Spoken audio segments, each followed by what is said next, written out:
Hey guys, welcome to the channel, and in this video I will show you how to recover deleted files in OneDrive.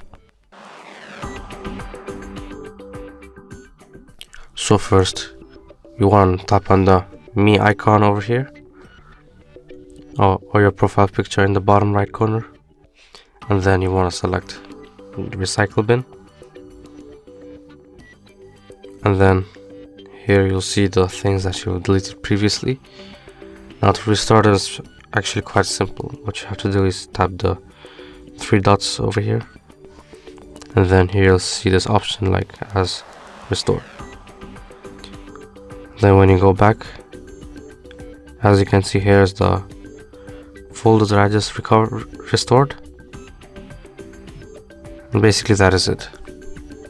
That is it for this video. Make sure to like, comment and subscribe, and see you in the next video.